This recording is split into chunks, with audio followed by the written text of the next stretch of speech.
Good morning YouTube, it's Lynn from Perth in Western Australia, and I have someone very special with me this morning.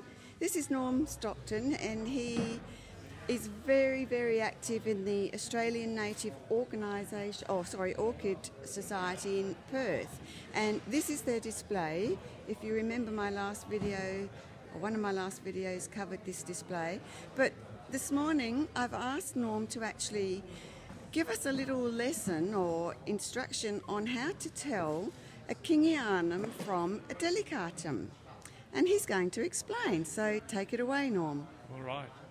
Okay, well, the hybrid Delicatum is a cross between Dendrobium speciosum and Dendrobium kingianum. It does occur naturally, but there's been a lot of man-made versions as well. And what you start with is something like a kingianum. Now I have a little kingianum here, and often kingianum flowers are not very big and not very numerous. And the plants are not necessarily very big, but this is probably a very small plant, to be honest. Now when you cross it with a speciosum, the speciosum has a lot of flowers and a much bigger plant. And if I point over to the back over there in the middle of the display, you'll see a big speciosum. And when you cross a big speciosum with lots of flowers with a small kingianum with very few flowers, you'll get a Delicatum with something in between. And here's a Delicatum that I did some years back, and it has 1, 2, 3, 4, 5, 6, 7, 8, 9, 10 flowers. And here's another one that I did some years back, and it has 1, 2, 3, 4, 5, 6, 7, 8, 9, 10, 11, 12, 13, 14, 15 or so. Now if you've got a plant with more than 10 flowers, and it's got a much bigger flower than what you see here in the kingianum, and it looks intermediate between the speciosum and the kingianum, chances are it is a Delicatum. It's nice to have the label on the plant as well saying Delicatum, but nonetheless, the intermediate between the two species gives you this hybrid that usually has 12, 15 flowers or more. And here's another one here that's a man-made hybrid with kingianum red ink, a dark red one, crossed with speciosum Windermere.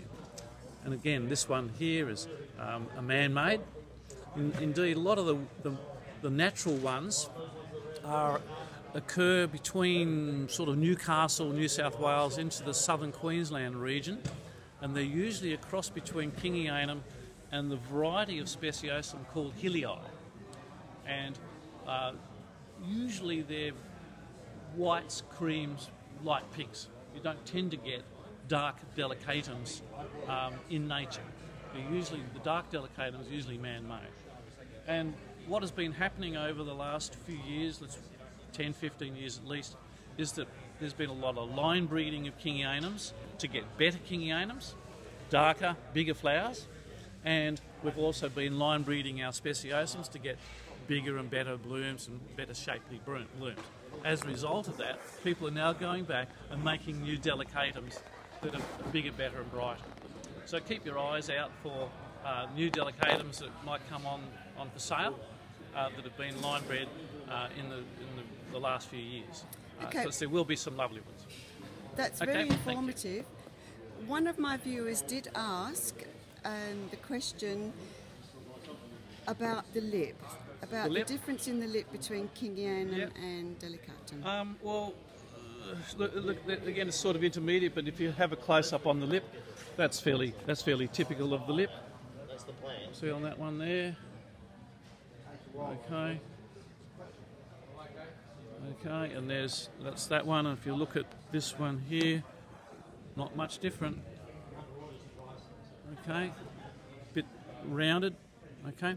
If it comes down into a little point, a little sharp point, and it's sort of V-shaped, it probably isn't a Delicatum, but it might be a Bardo Rose. Remember that Bardo Rose you showed me? Bardo Rose is another primary hybrid between two species, and Bardo Rose is a cross between kingianum and a lovely plant called Dendrobium falcarostrum. If you put those two together, you get a Bardo Rose, and that's a very old hybrid that was done back in the 70s, and it gives you lovely flowering plants, but it hasn't got speciosum in it, it's got falcarostrum in it. Well, thank you very much, Norm, and I'm sure my viewers will Okay, I appreciate hope this that really greatly. helps you. But the Aussie natives are lovely, and they often have beautiful perfume. So keep your eyes out for them. Thank you so much. Bye.